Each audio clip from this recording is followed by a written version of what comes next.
Assalamu alaikum and very good morning. So let me start with an anecdote. I came to this arguably one of the best institutions in Pakistan, Qaid University, way back in 1975, before all of you were born. So that's and I came here with one of my cousins who was a diehard Jamiat supporter, and we came here to support the Jamiat candidate to maneuver the elections. So that didn't fare very well at that time, and here I am 50 years down the line uh, in a role which I had never imagined to talk about something. And let me just admit that I'm a practitioner. I'm no expert on the subject. There are far more wiser people sitting here, especially the new generation, with the access to the kind of knowledge. But whatever best experiences have had, I'll share that. So today I just want to touch upon two, three things. Already the stage has been set with respect to the global geostrategic landscape and the transformation and the uncertainty and the complexity that prevails globally and that also prevails within the Middle East as well. The second, obviously, we'll talk about why does Gulf or Middle East matters to us. And thirdly, what should be done. Uh, in the limited time, I'll just breeze through these three things. But before I do that, we need to understand that foreign policy is a direct reflection of your national power or whatever is your strength as a nation. And I leave it to your judgment that over the years, our role in global affairs and in regional affairs and so many other affairs have uh, whether it has increased or decreased, I leave it to you. But in my opinion, it has decreased quite a bit. Even in the current Middle East crisis, and our Air Force colleagues are here, way back in 1967 and 73, we were active participants in the war. And here we have this genocide going on, and we have done very little, if any.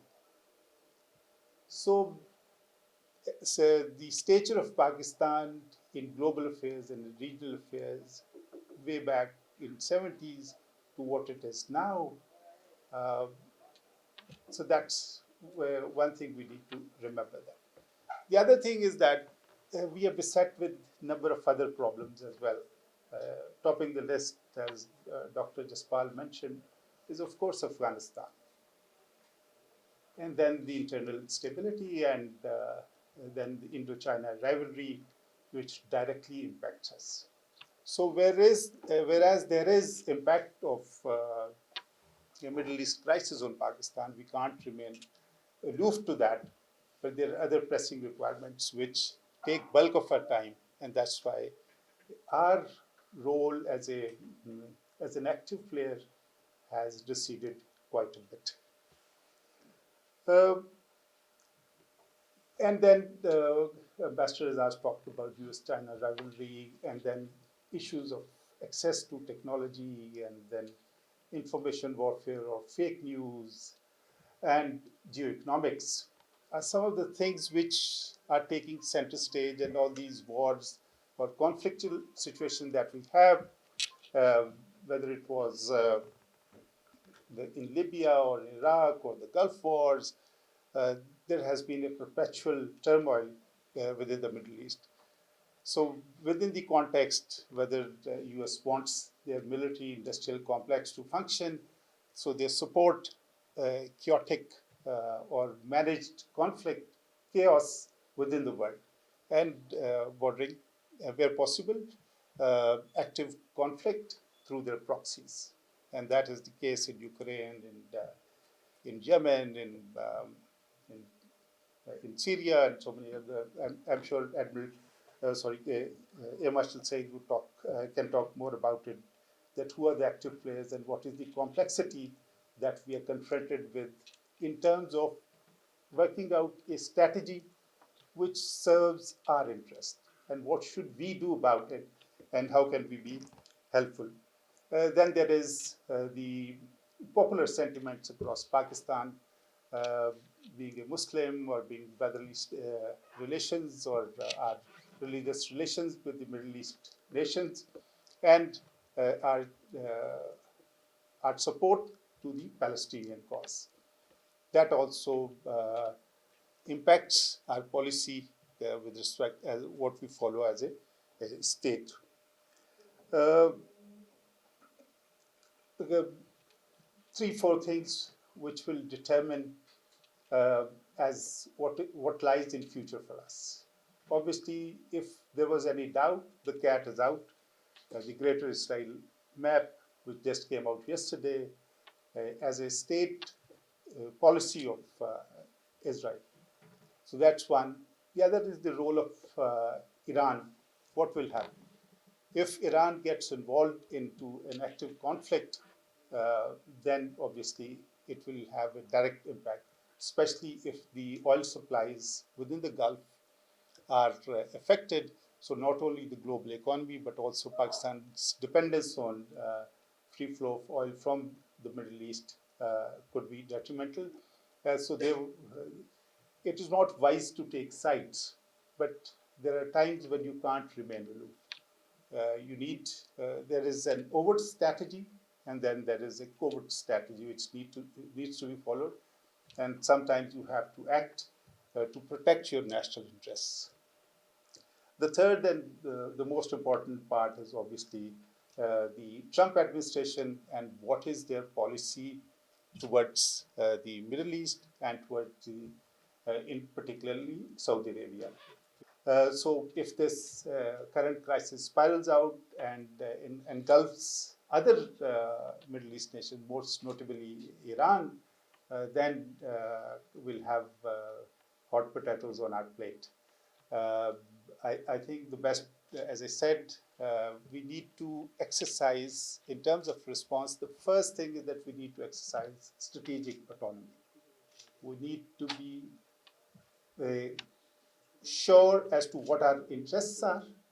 Uh, Briefly, I've gone through the cultural attachment, the religious, where every Pakistani would like the sovereignty of, especially Saudi Arabia, remains intact. And then attachment, religious attachment, then our economic interests, and then our political interests, and so on and so forth.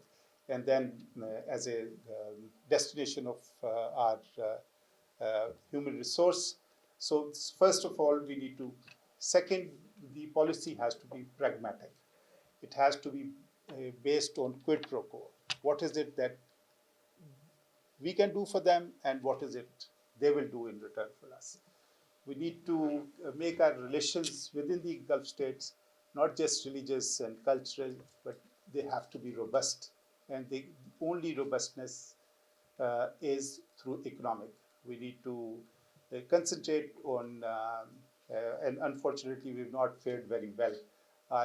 As I said, the trade to Saudi Arabia, our exports are $400 million, which is we could very well be not only the human resource basket, but also the food security basket for these nations, and the opportunities for IT specialists and those can be. So we need quid pro quo, pragmatic. We need to exercise strategic autonomy as best we can. As I said, that dealing with kingdoms, you need to have personal rapport with the because there is a structure within the government, but there is the relations are often unstructured. So if you have personal relations, that helps. We need to cooperate on combating terrorism, especially that emanates from Afghanistan. The Gulf states have a bit of influence, a lot of influence on the Taliban regime.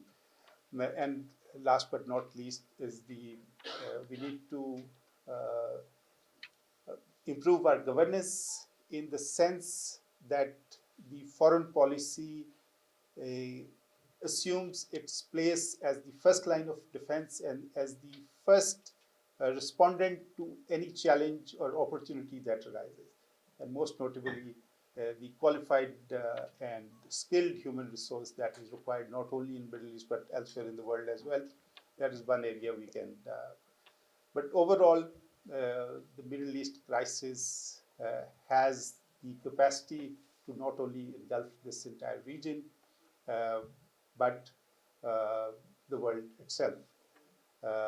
So if the Ukraine war dies down, obviously the focus will shift on the Middle East. So thank you very much. If there will be any questions, I'll be happy to answer. Thank you. It's a great pleasure to be here.